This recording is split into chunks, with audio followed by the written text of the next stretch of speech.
June 1944. The Philippine Sea burned with oil and fire. In the heart of the chaos, Japan's newest pride, the supercarrier Taiho, was tearing itself apart from the inside. She was supposed to be unsinkable, the most advanced aircraft carrier Japan had ever built. Armored decks, cutting-edge design, the symbol of a reborn Imperial Navy. But just hours after her first battle began, she was gone. Not to American dive bombers, not to torpedoes raining from the skies, but to something far simpler, far deadlier, and utterly avoidable. Japanese admirals, one survivor recalled later, stood on the bridge, silent. None could believe what destroyed her. The ship that was supposed to secure Japan's dominance in the Pacific ended not by enemy fire, but by human error and arrogance. Cue theme music, rising drum beats and distant engines fading into narration. It was the summer of 1944. For nearly 3 years, the Imperial Japanese Navy had ruled the Pacific with terrifying efficiency. From Pearl Harbor to the Coral Sea, from the Philippines to the Indian Ocean, Japanese carriers had once seemed unstoppable. But everything changed at Midway. In June 1942, 4 of Japan's frontline carriers, Akagi, Kaga, Soryu, and Hiryu, were destroyed in a single day. Their loss crippled Japan's naval aviation arm. By 1943, Japan was no longer the hunter. It was the hunted. American industrial power was now in full swing. Dozens of new carriers, hundreds of new planes, and thousands of pilots flooding the Pacific. Japan needed something to turn the tide, something that could restore its lost prestige. That something was Taiho, Great Phoenix, a name chosen with purpose. She was meant to rise from the ashes of Midway, to be the symbol of a reborn fleet. Laid down in 1941 and completed in March 1944, Taiho was unlike any Japanese carrier that came before. Her designers studied reports of the British armored carriers and combined them with Japan's own lessons from Midway. The result was a masterpiece of engineering, on paper. She displaced nearly 34,000 tons, carried 65 aircraft, and could reach speeds of 33 knots. But her real pride lay in her protection. Unlike the thin wooden flight decks of earlier Japanese carriers, Taiho had an armored steel flight deck, up to 3 inches thick. Below that, a layered hull design and internal bulkheads were meant to absorb explosions and keep her afloat under heavy attack. Her designers confidently called her unsinkable. Admiral Ozawa Jisaburo, who would soon command her in battle, called her the Fortress of the Pacific. When Taiho joined the fleet in March 1944, morale skyrocketed. Her crew saw her gleaming decks, her powerful engines, and her new Mitsubishi A-7M Reppu fighters, Japan's long-awaited successor to the Zero. She was sleek, fast, and armed to the teeth. But beneath that armor lay a series of hidden flaws, some in her design, others in the mindset of those who built her. Her heavy armor made her top-heavy, reducing stability. Her ventilation systems were poorly designed, creating dangerous pockets of trapped air. And her fuel storage was spread throughout the ship, making her vulnerable to vapor leaks. Yet the Japanese believed their engineering perfection could overcome anything. They had learned the wrong lesson from Midway. They focused on armor, not survivability, on pride, not practicality. And those decisions would doom Taiho before she even had a chance to prove herself. By June 1944, the Allies had launched their invasion of the Mariana Islands, the very doorstep to Japan's empire. Admiral Toyoda ordered a massive counterattack, Operation A-Go. It was Japan's last chance to destroy the U.S. carrier fleet and reclaim the initiative. The newly formed First Mobile Fleet, led by Admiral Ozawa aboard Taiho, set sail with 9 carriers, 430 aircraft, and the pride of what remained of Japan's naval aviation. Their mission: lure the U.S. fleet into a trap near the Philippine Sea and annihilate it in one decisive strike. Taiho led the formation, her massive silhouette cutting through the blue waters like a predator.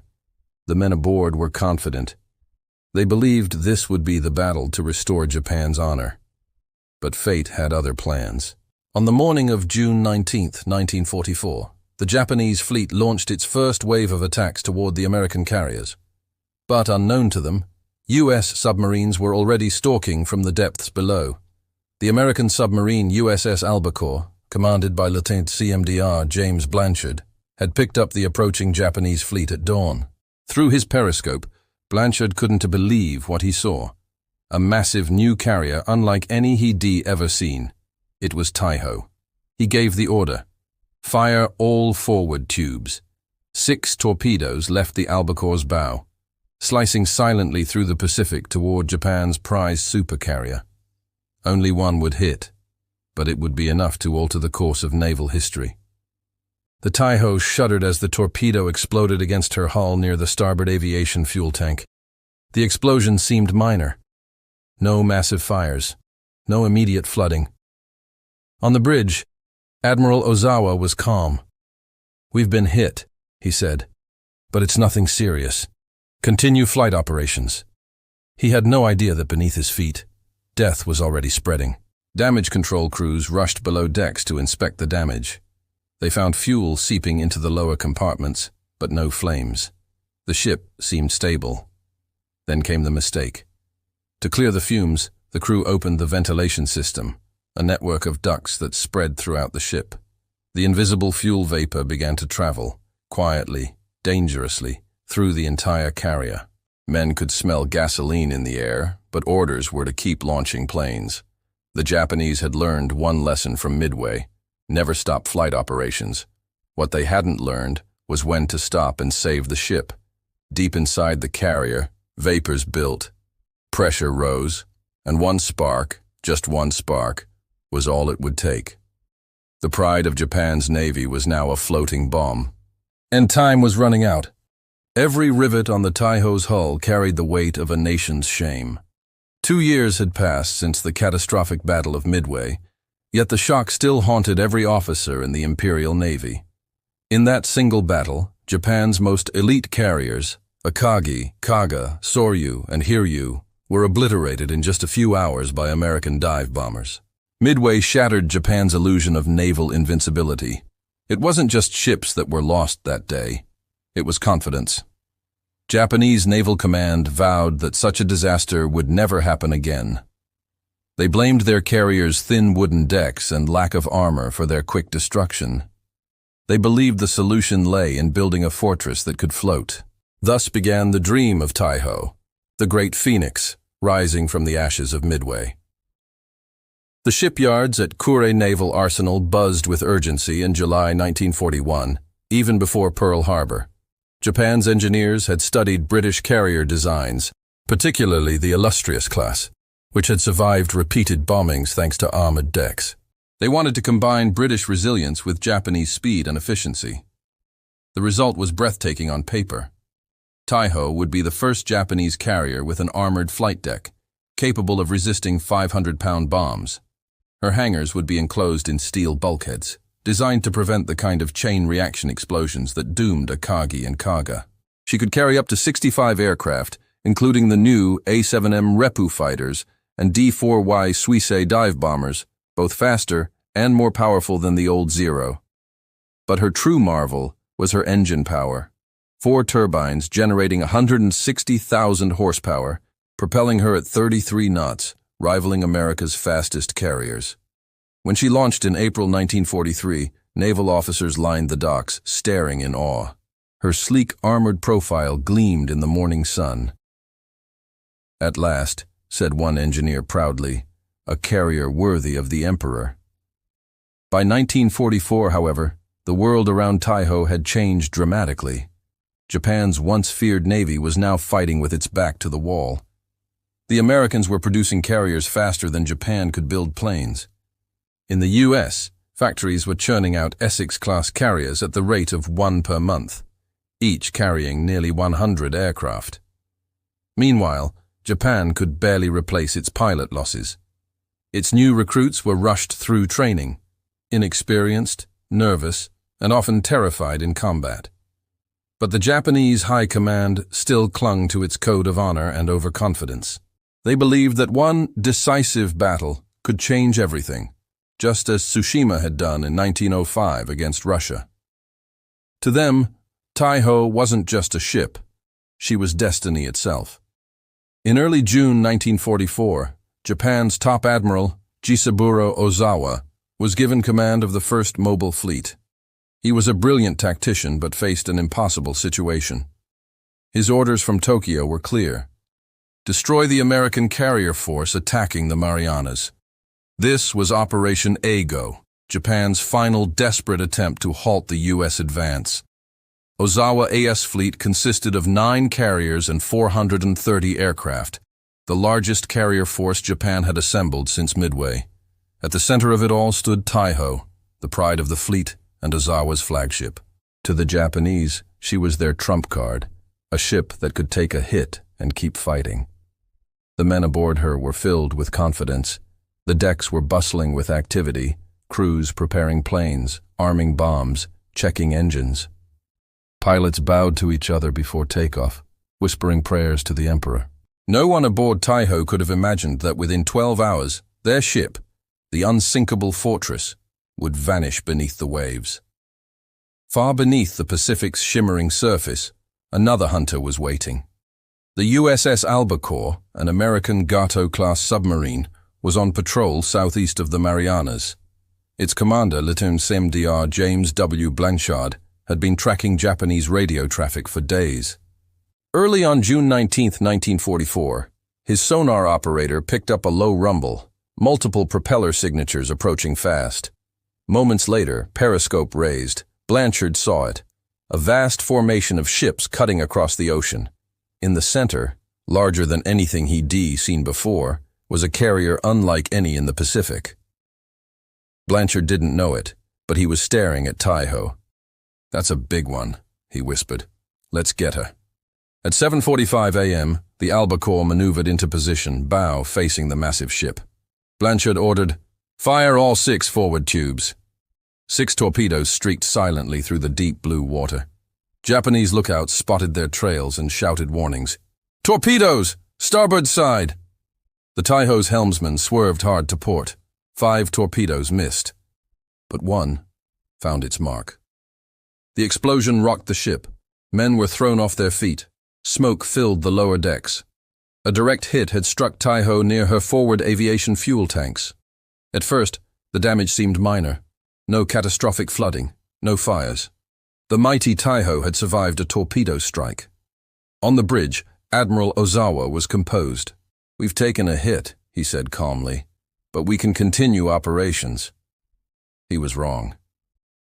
Below decks, fuel from the ruptured tanks began to seep into compartments and machinery spaces.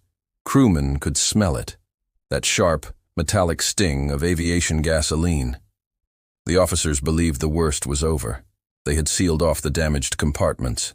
But within the ship's sealed hangars, fuel vapors were building, invisible, flammable, and deadly. To clear the air, engineers made a fateful decision. They turned on the ventilation system, thinking it would disperse the fumes. Instead, it spread the gasoline vapor through every corridor, compartment, and deck of the ship. No one realized that Taiho, the Great Phoenix, was now a floating bomb. The Japanese admirals had built a fortress they believed was indestructible. But even the strongest armor cannot stop a spark, and somewhere deep inside Taiho, that spark was coming. Morning over the Philippine Sea was deceivingly peaceful. Sunlight shimmered across the endless blue, and aboard Taiho, the crew had settled into a tense routine. After the torpedo hit, engineers reported minor flooding. Damage control officers proudly declared that the unsinkable ship had proven its worth. The armored deck had held. Morale was still high. Flight crews continued their work, rearming Zero fighters, fueling bombers, and preparing for the massive air assault that would soon become the Battle of the Philippine Sea. From the bridge, Admiral Ozawa could see his entire fleet stretching out across the horizon. 9 carriers, battleships, cruisers, destroyers, the full might of what was left of the Imperial Navy. He believed Taiho would lead them to redemption. "Today," one officer said proudly, "we will erase Midway from memory." But below deck, in the shadowed lower compartments, danger was silently brewing. Crewmen began to complain of nausea and headaches. The air was thick with the smell of gasoline. Fuel from ruptured aviation tanks had spread across several decks. The ventilation system, meant to clear the air, was now spreading gasoline vapors throughout the ship. An ensign in the damage control team later recalled, "It was like standing in a cloud of fumes. You could taste it in your throat. No one dared light a cigarette." Despite these warning signs, the ship's officers were focused on the battle outside. They underestimated the danger. No one realized that within Taiho's armored belly, explosive vapors had built to critical levels. The armored hangar, once praised as her greatest defense, was now trapping the fumes inside, sealing her fate. At around 10 a.m., June 19, 1944, Admiral Ozawa launched his first wave, nearly 70 aircraft, 0 fighters, Judy dive bombers, and Jill torpedo planes. Their target, the U.S. Fifth Fleet, commanded by Admiral Raymond Spruance, anchored around the powerful Task Force 58, an armada of American carriers including Enterprise, Lexington, and Hornet. But the Japanese didn't know the Americans were already waiting. Radar-equipped and battle-hardened, U.S. fighters intercepted them long before they reached their targets. The result was a slaughter. In the skies above the Marianas, Hellcat fighters tore into the incoming Japanese waves with devastating precision. "It was like shooting fish in a barrel," said one American pilot. In just hours, over 300 Japanese aircraft were destroyed. By noon, the once proud Japanese carrier force had lost nearly 2/3 of its planes. On the bridge of Taiho, reports flooded in. One carrier after another was taking hits, losing planes, burning. But the admiral remained confident. His own ship, he believed, was safe. "We are the shield of the Emperor," he told his staff. "The battle is not lost yet." He had no idea the real enemy wasn't outside. It was inside his own ship. Sound cue, muffled machinery hum, faint hiss of vapor, then a small metallic clang. Shortly after noon, a maintenance crewman descended into a hangar compartment. He reported unbearable fumes, dizziness, and mist that shimmered under the dim lights. Nearby, another sailor, trying to fix a faulty pump, switched on an electric motor. In an instant, a small spark flashed from the brush contacts. And then, boom! The explosion was deafening. Fire tore through the hangar like a living thing, fed by pure gasoline vapor. Steel bulkheads buckled, planes were hurled into the air, and men were thrown across decks. Taiho's proud, armored flight deck split open like a wound. Smoke poured into the sky. On the bridge, Admiral Ozawa staggered as the deck beneath him shook violently. "What happened?" he shouted. A stunned officer replied, "Internal explosion, sir. Massive fires below decks." Flames raged across the ship. Pilots rushed to move their aircraft, some already fueled and armed, turning the deck into a death trap. Bombs began to cook off in the intense heat, detonating in chain reactions. Damage control teams fought valiantly, spraying foam and seawater, but the ship's internal ventilation had spread the fire too widely. A survivor later described the scene. "You could hear men screaming in the hangar. Everything was burning. The air itself was burning. Fuel lines ruptured, sending gouts of flame roaring through maintenance tunnels. Smoke choked the corridors. Communications went down." Despite the chaos, Admiral Ozawa refused to abandon ship. He sent urgent messages to the rest of the fleet. Flagship damaged, but operational. Continue attack. The crew fought for hours, but the flames only grew stronger. By 2 p.m., Taiho, once Japan's most advanced carrier, was now a drifting inferno. At 2:30 p.m., Captain Kaku ordered, "Prepare to abandon ship." But it was too late for many. Below deck, entire compartments were inaccessible, sealed off by fire. Survivors crawled through smoke-filled passageways, choking, blinded by tears. One officer remembered looking back at the burning carrier from the sea. It didn't look like a ship anymore. It was just a mountain of smoke and fire.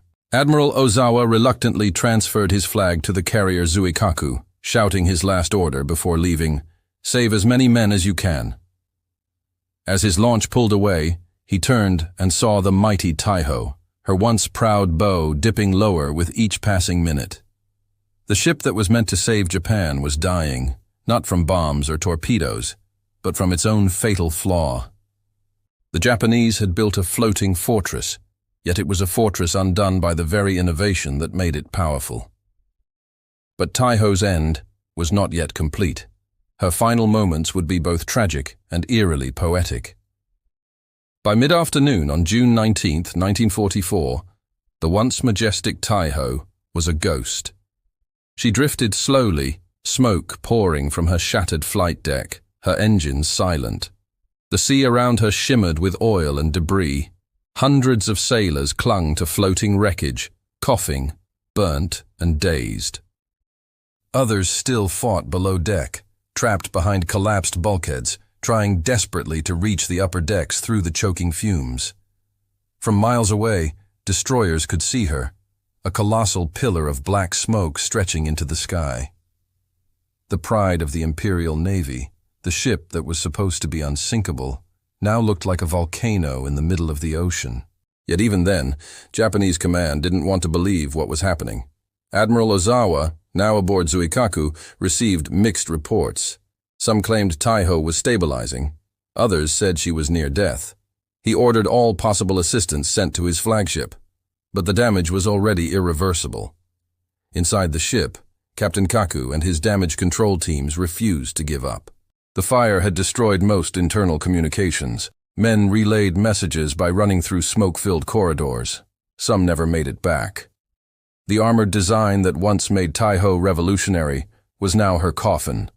The sealed compartments trapped heat and vapor, turning the ship into a giant pressure cooker. The crew had shut off the ventilation system after the explosion, but that only worsened the buildup of toxic gases. Every breath inside the ship became harder. Men began collapsing from carbon monoxide. Desperate to save his ship, Captain Kaku gave a fateful order. "Open all hatches and compartments. Ventilate the ship." His intent was to clear the smoke and fuel vapors. But in reality, the sudden rush of fresh oxygen only fed the fires. Flames surged through the corridors, bursting out of every open hatch. In minutes, the internal inferno doubled in intensity. One survivor later recalled, "We could hear explosions echoing through the decks, one after another." The heat was unbearable. The steel itself was burning. On the flight deck, aircraft that had been hastily parked during evacuation attempts began to detonate. Each carried bombs and fuel, turning the upper deck into an apocalyptic scene. From nearby destroyers, sailors watched in horror as secondary explosions ripped through Taiho's structure. Massive fireballs shot into the sky. Chunks of metal rained down into the ocean. The carrier's armored flight deck, meant to protect her from bombs, now trapped the energy of each explosion beneath it, magnifying the destruction. Even the surrounding waters caught fire as gasoline spilled across the waves. Those who tried to jump overboard found themselves swimming through a slick of burning fuel. Many never resurfaced. Despite the chaos, some crew members refused to leave. Damage Control Officer Lieutenant Imanishi gathered a small group of volunteers to fight the blaze near the hangar S forward section. They carried hoses, buckets, and extinguishers, hopeless tools against the inferno. Yet they fought until the heat melted their boots. When their hoses burst from pressure, they tried sealing bulkheads with wet blankets. When that failed, they prayed. "The ship was our life," one survivor said later. "We didn't want to abandon her. We believed she would live." But by 3:30 p.m., even the bridge crew began to lose hope. The ship was listing heavily, fires uncontrolled, and ammunition stores were detonating deep inside her hull. Captain Kaku stood silently on the bridge, watching the smoke swirl against the sun. He knew what it meant. "The Emperor's ship cannot be saved," he whispered. At 3:32 p.m., a deep rumble echoed from the lower decks. Moments later, a massive explosion tore through Taiho's midsection. Observers aboard the destroyer Hatsuzuki saw the ship lift slightly from the water before a massive column of fire erupted from her center. A towering plume of black and orange flame rose thousands of feet into the sky. Then, silence. When the smoke cleared, Taiho was gone. Her stern rose briefly, her bow dipped, and within minutes the great carrier slipped beneath the Pacific, leaving only debris and oil on the surface. Of her crew of nearly 1,650 men, over 1,400 perished. Barely 200 survived, many severely burned or wounded. When the news reached Admiral Ozawa aboard Zuikaku, he refused to believe it. "Impossible," he said. "Taiho cannot sink. She was armored." But confirmation came moments later. Survivors picked up by destroyers reported the truth. The flagship, the pride of the Imperial Navy, was gone. Not from American bombs, but from a single torpedo and human error. The loss broke morale across the fleet. Officers and sailors whispered among themselves. If Taiho could fall so easily, what hope was left? Japan had invested its dwindling resources, time and pride into one symbol of rebirth. And now, it lay at the bottom of the sea. The Japanese admirals believed they had built an invincible ship, a steel fortress that could withstand anything the Americans could throw. But in the end, it wasn't the enemy's bombs that destroyed it. It was their own pride and a single spark. The tragedy of Taiho was more than the loss of a ship. It marked the turning point of Japan's naval war. From that day forward, the Imperial Navy would never again command the skies or the seas. But the story doesn't end here, because the Americans didn't even realize what they'd done, not until much later. June 19th, 1944. As the wreckage of Taiho settled beneath the waves, Admiral Ozawa still believed his flagship was afloat. Communications had been cut off hours earlier, and in the chaos of the Battle of the Philippine Sea, confusion reigned. Reports from scout planes and escort ships painted a misleading picture. Taiho had taken damage, yes, but she was under control. No one dared tell Ozawa the truth outright. It wasn't until evening, when a destroyer arrived carrying survivors, that the full reality struck the fleet command. The great Taiho, the invincible iron carrier, had sunk within hours of being hit by a single torpedo. The shock rippled through the entire task force. For the Imperial Japanese Navy, it was more than a tactical loss. It was a psychological collapse. Across the ocean, aboard the U.S. submarine USS Albacore, there was only silence. Commander James Blanchard, unaware of the full extent of the damage he'd caused, logged the attack and quietly ordered his submarine to dive deep. He had no idea that his one torpedo had crippled the newest Japanese supercarrier. In fact, when the Albacore returned to Pearl Harbor, the crew initially received no special recognition. Only weeks later did U.S. intelligence intercept Japanese naval communications confirming the loss of Taiho. When the report reached Admiral Nimitz, even he was stunned. "You're telling me one fish took down the pride of the Japanese fleet?" he asked. It seemed impossible, yet it had happened. The Americans would later learn that while the torpedo had caused serious damage, the fatal blow came from within. Japanese damage control protocols, outdated ventilation design, and a captain's desperate mistake. Even without realizing Taiho's loss, the Americans were already tightening the noose. That same day, waves of U.S. Navy Hellcats launched from carriers like Enterprise and Lexington tore into Ozawa's remaining fleet. By the end of the day, Japan had lost over 400 aircraft, nearly its entire carrier air arm, in what pilots later called the Great Marianas Turkey Shoot. Japanese aviators, many barely trained, were slaughtered in the sky by experienced American pilots flying superior planes with radar guidance and better coordination.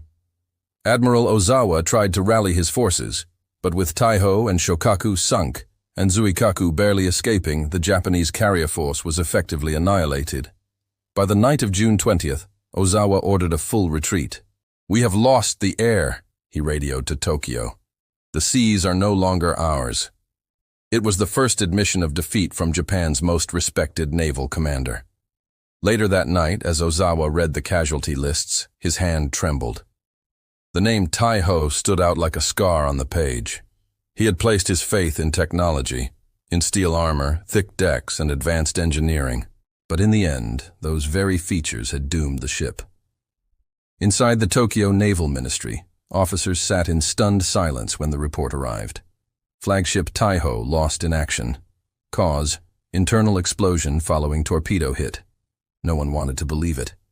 They had told the Emperor that the Taiho was Japan's answer to American industry, the vessel that would restore the balance of the Pacific. Now it was gone, sunk by a single American submarine's lucky strike and their own mistakes. The shame was unbearable. In the following weeks, several surviving officers, including members of the engineering corps, were quietly reassigned or demoted. Some never returned to active service. The loss of Taiho symbolized something much greater, the death of Japan's naval supremacy. She had been the first of a new generation of armored carriers, fast, powerful, and designed to rival anything in the world. Her destruction showed that Japan could no longer compete with America's vast industrial machine. By contrast, the U.S. was commissioning new Essex-class carriers every few weeks. For every ship Japan lost, America built 3 more. And yet, Taiho's fate wasn't sealed by numbers or technology. It was sealed by pride. Japanese engineers had ignored warnings about volatile aviation fuel vapors. They had assumed their design was flawless. They had believed their ship was invincible. But the ocean has no mercy for arrogance. For the survivors, the memory of that day never faded. Sailors who escaped the inferno recalled floating for hours among debris, listening to the cries of men trapped inside the sinking hull. One survivor described seeing the captain, Karukaku, standing calmly on the bridge as the ship went down, refusing to abandon his command. He saluted as the sea swallowed him, the sailor said later. He went down with the Emperor's ship. In Japanese tradition, that was considered honorable. But to many younger sailors, it felt like madness. They had lost everything: their ship, their comrades, their hope. After Taiho, we knew Japan would never win. The ocean itself turned against us. By the time the smoke cleared over the Philippine Sea, the once mighty Japanese carrier force was gone. The Americans ruled the skies.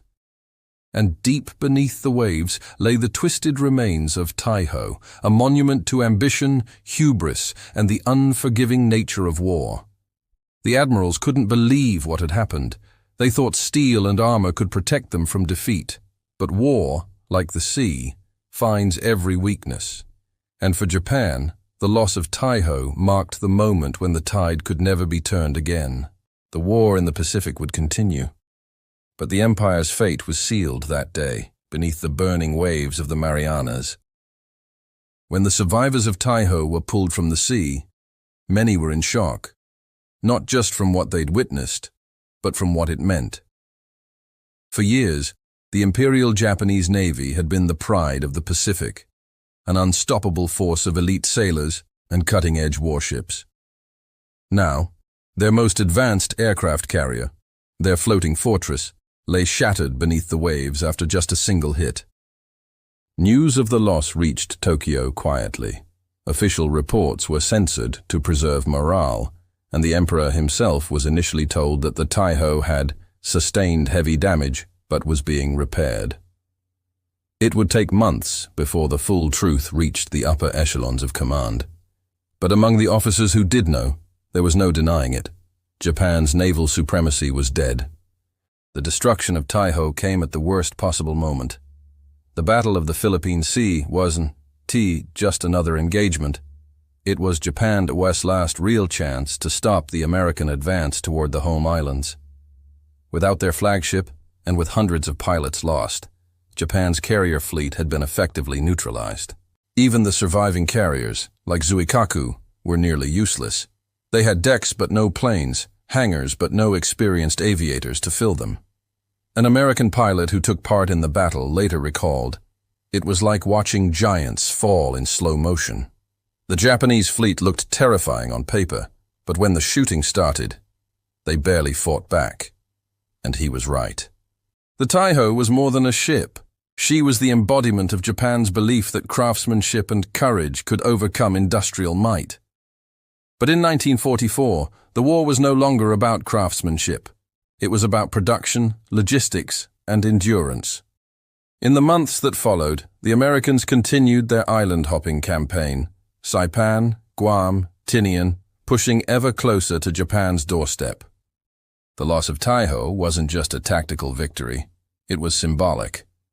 When U.S. intelligence confirmed the ship's sinking, Admiral Chester Nimitz reportedly shook his head and said, "One torpedo, and an empire begins to fall." The American public didn't know all the details at the time.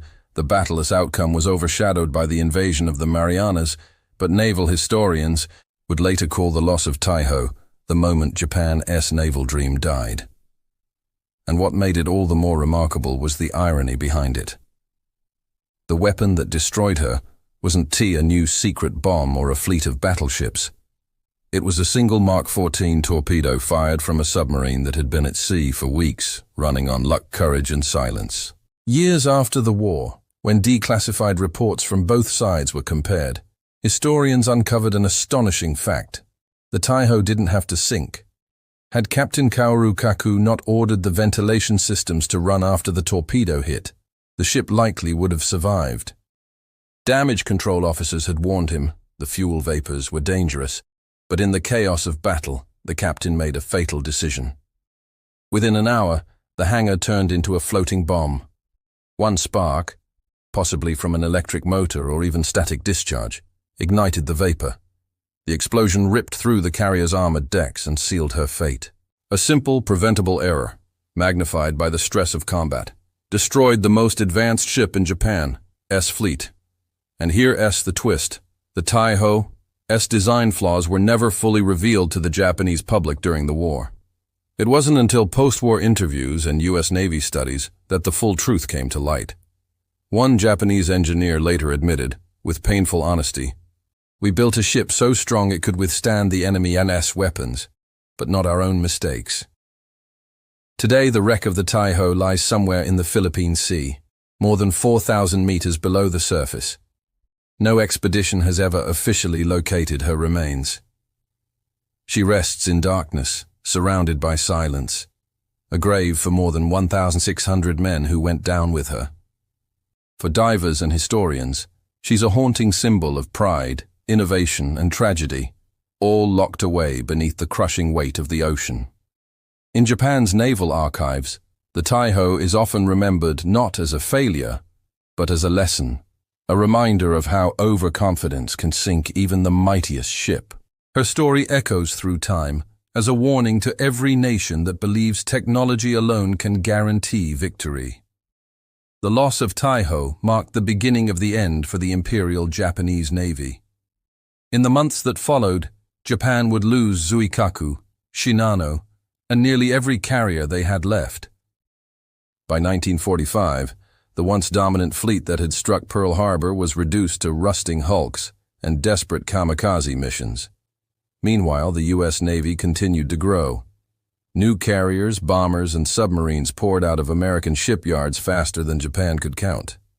And yet, historians still look back at Taiho's short life with awe, not because she changed the outcome of the war, but because her destruction perfectly captured the turning point of the Pacific conflict, when industrial might and disciplined engineering overtook tradition and pride. Music rises, somber, reflective, with a tone of finality. The Taiho was built to be Japan's unsinkable fortress, the symbol of a nation's last stand at sea. But the ocean has no respect for pride. And in her final moments, as fire tore through steel and the sea swallowed her whole, the truth became clear. No empire, no fleet, no fortress is invincible. From the ashes of that disaster, the world learned a lesson that still echoes today. In war, it's not just power that decides victory. It's understanding, adaptability, and the will to learn from failure. If you've enjoyed this deep dive into one of World War II's most shocking naval tragedies, make sure to subscribe to WW2 Valor Echoes for more untold stories of courage, innovation, and the turning points that shaped our world. Don't forget to like, share, and comment below. Which lost ship or battle should we uncover next? Until next time.